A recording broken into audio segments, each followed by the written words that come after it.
यह कहानी है एक किसान की। किसान जो बहुत मेहनती था, वह बड़ी मेहनत से खेतों में अनाज उगाता था और उसकी देखभाल करता था, पर अक्सर उसकी फसल खराब हो जाती थी।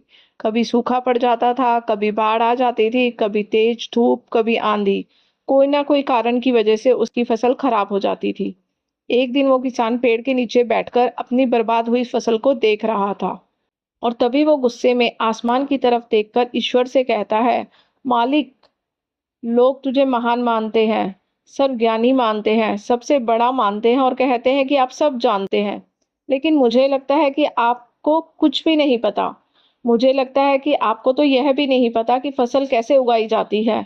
अगर आप यह जानते होते, तो हर समय आंधी और तूफान जो आते हैं, वो कभी नहीं आते। आप नहीं जानते कि कितना नुकसान उठाना पड़ता है हम किसानों को।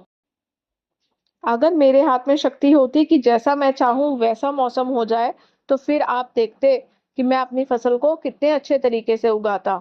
तभी ऊपर से आवाज़ आई, मैं तुझे ये शक्ति देता हूँ, आज से तू चाहे जैसा चाहे वैसा ही मौसम करके अपनी फसलों की रक्षा कर सकता है। 1-2 दिन गुजरने के बाद किसान ने फिर से अपने खेत में गेहूं की फसल उगाई। अब किसान के पास तो शक्ति थी, वो जैसा चाहे वैसा मौसम कर सकता है। तो किसान ने आंधी और तूफान, बाढ़ जैसा कुछ भी अपने खेतों में आने नहीं दिया।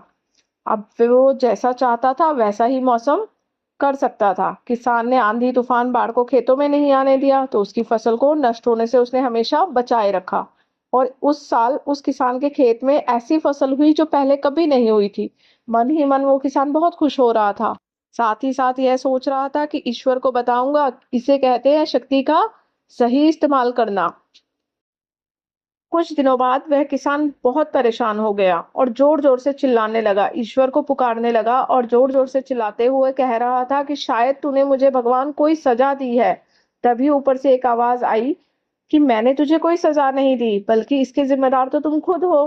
तुमने खुद अपने पौधों को संघर्ष करने का मौका ही नहीं दिया। ना तुमने उन्हें आंधियों से जूझने दिया, ना ही तेज बारिश को सहन करने दिया, ना ही धूप में तपने दिया।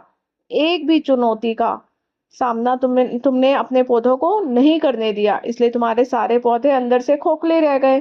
पौधे संघर्ष करते हैं और उसी संघर्ष से उनमें ताकत पैदा होती है, जिससे उसमें शक्ति आती है, ऊर्जा होती है और इसी संघर्ष से गेहूं का दाना बनता है। तूने उन्हें बुरे वक्त से गुजरने ही नहीं दिया।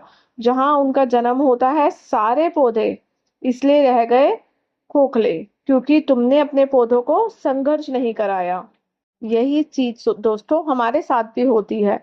इस कहानी से हमें यह सीख मिलती है कि वह वक़्त जो सबसे ज़्यादा संघर्ष भरा होता है, जो स्ट्रगल जिसे हम कहते हैं, उस समय में इंसान की ग्रोथ होती है।